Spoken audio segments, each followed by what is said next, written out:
Berjumpa kembali kita pada Opini Jurnalis, dan pada sesi kali ini saya akan berbicara mengenai faham radikalisme. Kenapa kita berbicara faham radikalisme? Karena saat ini pada tahun-tahun politik di negeri kita lagi sedang melaksanakan pilkada serentak.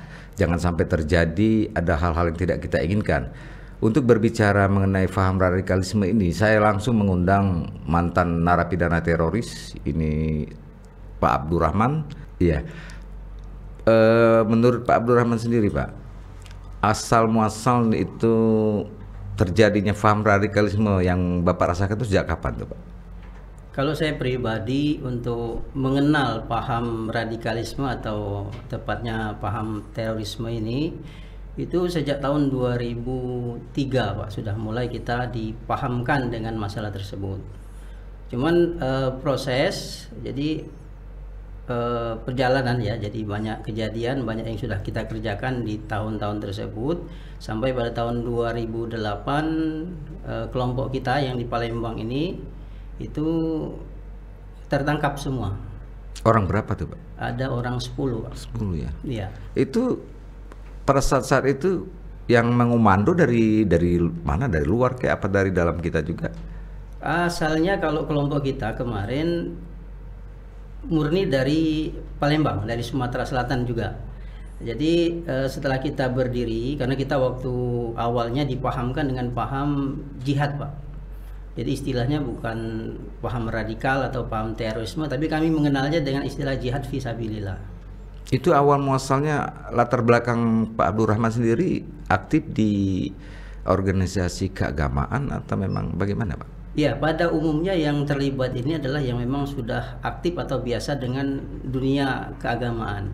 Saya pribadi kemarin aktif di forum antisipasi kegiatan pemurtadan atau Fakta. Itu di tahun 2001 sampai 2008 itu Fakta banyak dikenal orang karena memang kami sering ke daerah-daerah dan lain-lain. Nah, dengan kami paham dengan masalah keagamaan, ini akhirnya kami dikenalkan dengan istilah-istilah yang berbau-bau dengan jihad fisabilillah. Pengertian Bapak sendiri jihad fisabilillah apa itu, Pak? Kalau jihad fisabilillah itu yang benar itu adalah berjuang, mengorbankan harta, nyawa untuk tegaknya agama Allah. Nah, terus dengan Bapak masuk kepada aliran faham radikalisme, terpengaruh ke sana? Ya, jadi sebagai kaum muslimin, orang-orang yang beriman itu kita dipahamkan bahwa kewajiban kita ini bukan hanya sholat, bukan hanya zakat yang sudah dikenal masyarakat secara umum, tapi yang terpenting adalah kita harus melaksanakan jihad fisabilillah untuk menegakkan agama Allah. Karena kita pahami semua bahwa katakanlah di Indonesia yang kita pegang itu bukan murni Al-Quran dan hadis, kan begitu.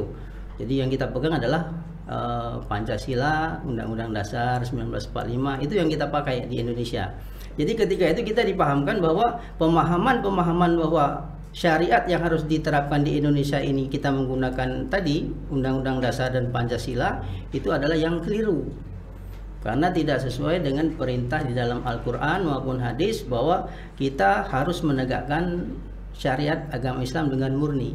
Itu berapa lama Bapak didoktrin dengan begitu saat? Kalau pendoktrinan tidak memakan waktu lama, Pak.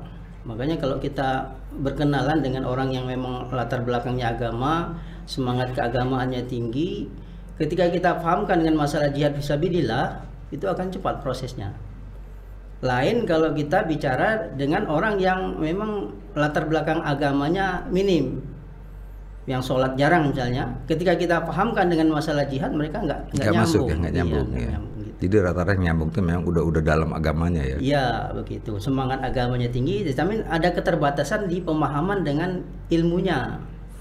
Makanya ketika dipahamkan dengan ilmu yang baru, semangat tinggi, cepat ingin mengamalkan. Gitu, Nah, Pak Abdurrahman itu 2008 ya. Iya. Sebelumnya itu kan telah terjadi tindakan radikal itu pada meledaknya pada kasus bom Bali.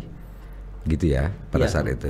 Nah, kelompok Anda pada saat itu melihat kasus bom Bali itu kan berjihad menurut mereka. Betul. Apa yang kalian bahas pada saat itu, Pak? Semuanya kami mendukung ketika itu. bahwa memang yang dilakukan oleh kawan-kawan pelaku bom Bali itu adalah benar menurut kami waktu itu. Pada saat itu. Iya. Terus setelah menjalani paham-paham yang keliru ya, saya bilang gitu Pak ya. Iya. Terus Bapak tertangkap ya. Iya. Nah sebelum tertangkap apa yang Bapak lakukan pada saat itu sehingga tertangkap itu?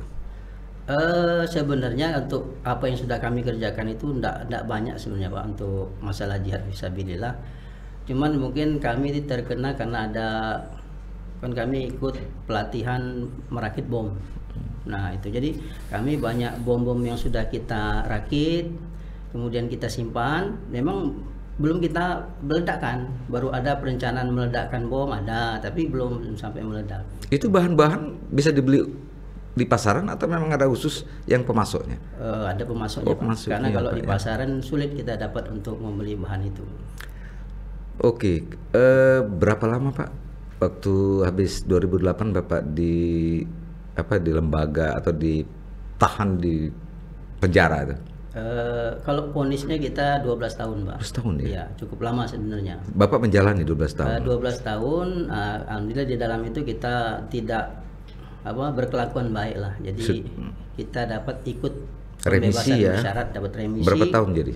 Jadi total kami menjalani hukuman itu 7 tahun. Oh. Ya, jadi tepatnya tahun 2015 kami bisa bebas bersyarat. Nah masa-masa Bapak menjalani hukuman itu bagaimana perlakuan terhadap narapidana teroris ini? Gitu ya. Kalau di di LP itu memang beda perlakuannya antara narapidana teroris dengan kasus-kasus yang lain. Karena memang kami dikhususkan karena khawatir paham yang kita bawa ini akan nyebar ke narapidana yang lain, itu yang dikhawatirkan. Jadi kami mendapat perlakuan khusus, istilahnya untuk mencegah supaya kami tidak memberikan paham-paham kami ini kepada warga binaan masyarakat yang kasus-kasus yang lain gitu. Di dalam Bapak juga diajarkan bagaimana kita negara demokrasi, Pancasila, itu sudah diberi penjelasan lagi atau dipahamkan lagi? Tidak, sebenarnya secara khusus untuk kami ini karena memang yang dipermasalahkan adalah ideologi Pak. Jadi ketika ideologi itu harus disamakan secara paksa kasarnya begitu, itu tidak akan nyambung. Makanya kami di dalam itu tidak dipaksa harus berpaham Pancasila dan Undang-Undang Dasar 45, tidak begitu. Jadi kami mereka memperlakukan kami dengan ya memanusiakan manusia lah istilahnya begitu. Jadi kami diperlakukan dengan baik. Nah Pak Abdurrahman, setelah sekarang bebas, menurut Pak Abdurrahman sendiri, Negara Kesatuan Republik Indonesia ini berdiri, Bapak sekarang sudah mulai memahami bahwa kita ini terdiri dari banyak suku, agama, udah segitunya atau masih secara pribadi? Iya betul. Jadi itu pemahaman kita yang ekstrim itu yang tahun-tahun 2008 ke bawah Pak. Jadi setelah itu kita mulai bergeser. Jadi memahami bahwa keadaan di Indonesia ini tidak bisa dipaksakan. Harus diterapkan syariat Islam secara murni yang seperti yang kami harapkan dulu. Bahwa kita harus ada sisi-sisi yang harus disesuaikan. Karena memang ketika kita paksakan sesuatu yang tidak mungkin kita lakukan, itu akan menimbulkan permasalahan yang baru. Menyesal Pak? Setelah menjalani itu Bapak menyesal dengan ya paham tentunya, itu? ketika kita melakukan kesalahan sudah pastilah kita harus menyesali dan bertobat kepada Allah Subhanahu wa taala. Nah, Pak Abdurrahman, kita melihat sekarang posisi paham radikalisme ini sudah agak menurun, sudah enggak terlihat lagi. Ada isu-isu bahwa pada saat itu ada memang sengaja radikal ini diciptakan untuk mengalihkan isu atau apa. Menurut Pak Abdurrahman yang mengalami bagaimana? Ya itu kalau kami juga sering mendengar istilah begitu. Jadi kami kasus terorisme ini adalah rekayasa begitu, ada dimunculkan ketika ada pengalihan isu. Kalau kami secara pribadi tidak merasakan seperti itu Pak. Jadi apa yang kami lakukan dan apa yang kami terima itu memang begitu saja, tidak ada rekayasa dari pemerintah maupun dari aparat yang lain. Jadi ketika kami ditangkap memang karena kami memang harus ditangkap, istilahnya begitu. Ketika kami melakukan aktivitas atau istilah kami itu amalia, Itu memang kami melakukan sendiri, tidak ada yang nyuruh. Kalau rekayasa kan jelas, kamu besok lakukan ini, kamu besok lakukan itu, kan tidak begitu. Jadi memang apa yang dilakukan oleh rombongan kita, kawan-kawan ini, bukan instruksi dari pemerintahan, tapi memang dari kelompok kita masing-masing. Keterbatasan kita memahami itu pada saat itu ya Pak, bahwa jihad itu kali ya. Ya, jadi jihad itu Pak sebenarnya memang syariat dalam agama kita. Benar dan tidak bisa disalahkan masalah jihad. Cuman yang jadi masalah itu bagaimana kita memahami jihad ini dengan benar dan melaksanakan jihad itu pada waktu dan tempat yang seharusnya. Karena tidak hanya modal kita semangat jihad, kemudian kita ingin mengaplikasikannya ke sembarangan tempat atau waktu yang salah, itu tidak boleh juga. Nah, pada saat terjadi peledakan kasus bom Sarinah, Bapak kan di dalam tuh ya? Iya. Itu bagaimana menyikapi itu menurut Pak Abdurrahman pada saat itu? Ketika itu kita kan masih baru di baru ditahan ya? Baru ditahan, semangatnya masih tinggi jelas. Jadi ketika ada hal seperti itu kami senang. Nah, itu bedanya dengan dulu dengan sekarang. Kalau dulu ada yang melakukan amaliyah, kami mendukung, kami senang. Tapi kalau sekarang kami melihat kejadian seperti itu, kami menyesal. Kenapa itu harus dilakukan? Gitu Pak. Kalau pendanaan apa itu emang ada yang mendanain Pak? Ada mendanai. Oh, iya. Yang mendanai ya masing-masing anggota. Jadi istilah napi teroris ini didanai oleh dana besar dari luar itu sebenarnya keliru Pak. Jadi ketika kelompok kami untuk melakukan amalia atau aktivitas itu, kita cari sendiri dananya. Dan memang ketika itu kelompok kita ini bukan diikuti oleh orang-orang yang dananya besar, uangnya banyak, enggak. Jadi kami rata-rata itu ekonomi menengah ke bawah. Jadi ketika untuk melakukan amalia itu harus carinya macam-macam cara. Tapi akhirnya kita kumpul. Nah, kita kumpul baru bisa melakukan aktivitas dalam amaliyah tadi. Ya, mohon maaf kalau saya bertanya lebih detail lagi. Kalau Pak Abdurrahman, kalau pendidikan tuh ini sejak sekolah sampai mana Pak? Tingkat pendidikan? Kami pendidikan formal SMA. Selanjutnya kita ikut-ikut pendidikan di pondok, kemudian ikut majelis taklim, ikut-ikut pengajian gitu Pak. Jadi tidak sempat mengenyam pendidikan di strata di kuliah atau kuliah ya Pak ya. Itu rata-rata pendidikannya batas-batas SMA atau ada yang sarjana? Enggak, macam-macam Pak. Jadi ada rata-rata SMA lah, tapi yang S1 juga banyak. Kawan kita juga kemarin ada yang dokter ikut bergabung dengan gerakan kita. Karena terpolarisasi jihad itu ya Pak ya. Lebih kurang begitu. Oke, sekarang Bapak sudah mulai menyadari bahwa tindakan-tindakan kelompok radikal ini salah dan tidak tepat ya, dan tidak bisa karena undang-undang kita jelas itu adalah melanggar daripada undang-undang. Melihat kejadian-kejadian selama ini yang dilakukan teroris seperti bom Bali, bom Sarinah, sekarang menurut Pak Abdurrahman bagaimana setelah menyadari ini? Ya, jadi pengeboman itu untuk pemahaman yang ekstrim itu baik, karena dengan adanya pengeboman itu akan menggetarkan banyak orang, katakanlah musuh-musuhnya, itu tujuannya. Jadi beda amaliyah dengan bom dengan amaliyah dengan senjata biasa atau senapan atau pistol gitu, beda. Jadi orang menangkapnya lebih akan menggentarkan kalau melakukan dengan bom. Merasa berdosa nggak sih Pak ketika terjadi bom meledak itu kan banyak nyawa-nyawa tak berdosa? Kalau secara dosa atau tidak, kami sudah dipahamkan bahwa membunuh orang muslim itu dosanya sangat besar. Makanya kita selalu memilah mana yang muslim, mana yang orang-orang kafir. Nah, jadi tidak sembarangan Pak. Jadi kalau ada orang muslim satu pun tidak boleh dilakukan. Itu paham pada saat iya, itu ya. Sekarang udah pada bubar semua, udah menyadari ya Pak ya. Betul. Jadi untuk melakukan ini kawan-kawan kita ya, yang sekelompok dengan kami, bahwa sebagian hampir semuanya memahami bahwa apa yang kita lakukan kemarin itu tidak seharusnya Pak. Keliru ya, menyadari kesalahan. Iya, betul. Kalau diajak lagi mau nggak sih Pak? Kalau untuk sekarang kayaknya belum. Belum atau nggak berhenti topat nih?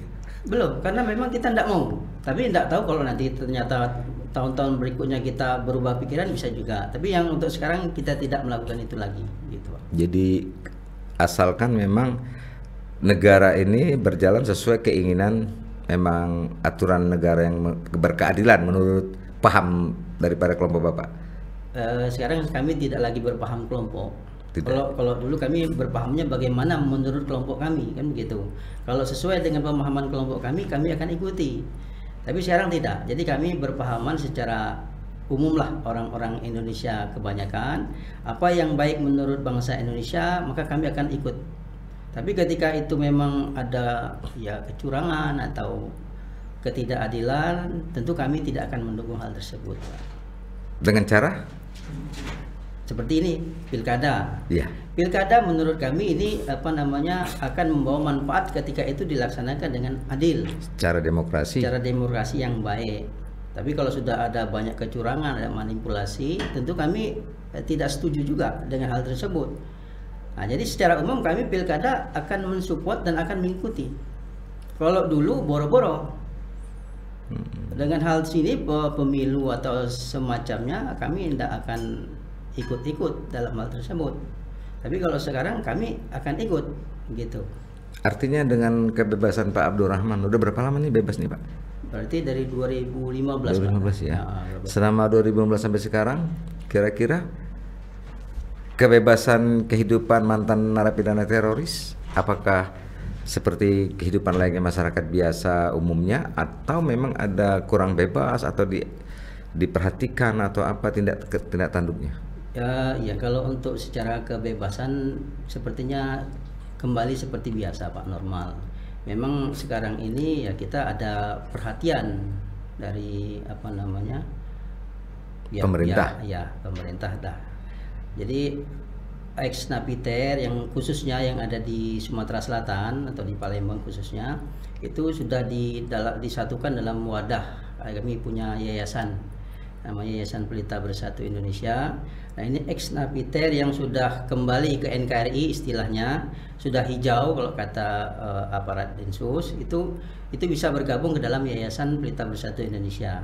Nah, di situ insya Allah pengurusnya ini harus ex napiter Pak. Kalau belum menjadi ex napiter belum bisa masuk ke dalam pengurusannya. Kegiatannya apa saja Pak di kepengurusan yayasan kita? Kalau di dalam visi misinya ya kita inginnya bergerak di bidang ekonomi, pendidikan, dakwah gitu. Ada sosial kemasyarakatan.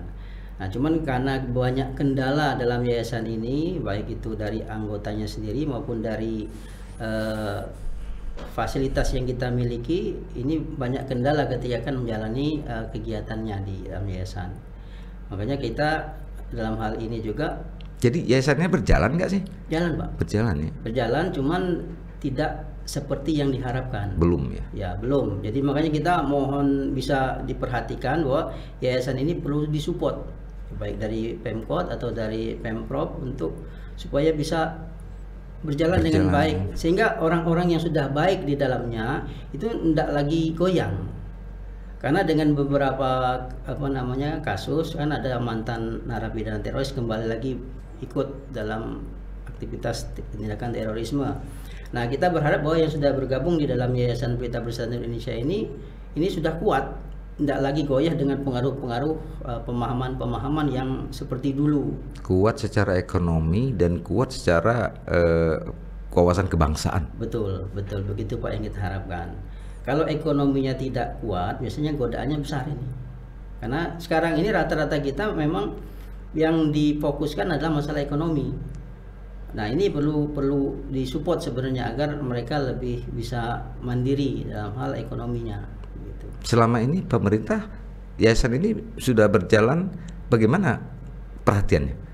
Kalau dari seperti kepolisian, dari Polda maupun Polres atau dari BNPT atau dari Densus, itu perhatiannya sudah bagus Pak, sudah baik. Cuman yang kami belum mendapat sentuhan dari pemerintahan provinsi maupun dari pemerintahan Kota Palembang yang belum secara langsung ke yayasan kita, ke kitanya. Nah, Salah satu kegiatan yayasan itu apa saja Pak? Boleh kita tahu untuk menunjang ekonomi para napiter? Kalau dari yayasan untuk menunjang ekonomi napiter itu yang belum ada Pak. Cuman untuk kegiatan kita sudah sering melakukan ikut program deradikalisasi. Jadi kita juga sering memberikan wawasan kepada mahasiswa, kepada pelajar untuk tidak ikut dalam aktivitas terorisme.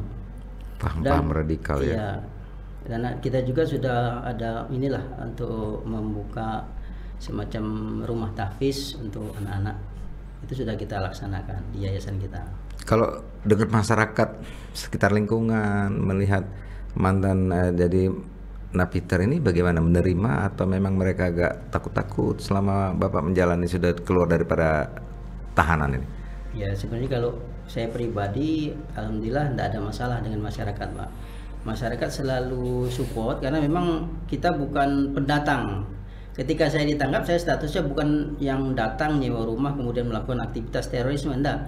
Jadi saya memang sudah menetap di daerah kita, bergaul dengan masyarakat dengan baik. Akhirnya mereka mengenal saya bukan sebagai terorisme tapi sebagai pribadi yang mereka kenal. Jadi ketika saya keluar mereka tidak ada istilahnya sentimen yang secara berlebihan. Jadi berbaur seperti masyarakat sebelum Bapak ditahan itu. Iya betul. Mereka menganggap ya ini hanya kekeliruan kali ya. Iya bisa jadi begitu pemahamannya. Baik, di penghujung opini kita, mungkin Pak Abdurrahman dapat memberikan satu closing statement bagaimana sehingga pada tahun-tahun politik ini jangan terjadi kesalahpahaman, jangan cepat terpengaruh. Gimana menurut Pak Rahman? Jadi kami mengajak terutama ini rekan-rekan yang berpahaman seperti kita, atau katakanlah ex napiter atau orang-orang yang sekarang masih ikut dalam aktivitas yang mungkin berbau-bau dengan terorisme. Jadi kita harus berpikir bahwa jihad memang adalah syariat dalam agama kita, cuman harap dipahami dengan pemahaman yang benar.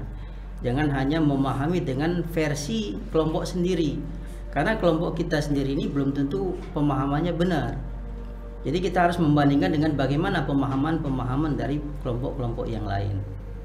Oke, Pak Abdurrahman, terima kasih sudah memberikan suatu cerita bagaimana sulitnya ya menjadi napiter dengan kehidupan yang salah paham ya. Iya, betul. Mudah-mudahan kelompok-kelompok yang lain kalau masih ada yang mengikuti kesalahan dalam kehidupan artinya menjadi pemahaman yang salah. Saya kira mungkin dengan pengalaman Pak Abdurrahman mungkin mudah-mudahan mereka dapat mengambil hikmahnya gitu ya, Pak Abdurrahman. Semoga dengan berjalannya sudah di luar dapat mendapat perhatian khususnya mengenai kehidupan ekonomi. Oh ya, Pak Abdurrahman pekerjaan apa sekarang Pak sejak ini? Kebetulan saya sekarang lagi ngurusin anak-anak yang tahfiz Quran Pak. Kemudian saya juga buka terapi ruqyah dan bekam. Itu aktivitas kita yang sering kita jalani. Mudah-mudahan selalu berjalan sesuai dengan tuntunan agama ya Pak ya. Amin, amin. Amin. Dan rezekinya lancar. Amin. Walaupun ya itu kan artinya ke jalan yang lurus membuka tahfiz. Iya mudah-mudahan. Terima kasih Pak Abdurrahman dengan ceritanya. Iya Pak. Semoga ini dapat memberikan suatu pengalaman bagaimana sulitnya menjadi napiter pada saat itu ya Pak ya, dengan pemahaman yang salah. Ya. Baik, terima kasih Pak Abdurrahman. Semoga ini bermanfaat. Saudara, demikian opini jurnalis. Semoga apa yang kami bincangkan dapat memberikan suatu pemahaman bahwa negara kita memiliki aturan yang jelas dan paham radikalisme tidak dapat diterima di negara Republik Indonesia. Sampai berjumpa pada sesi berikutnya.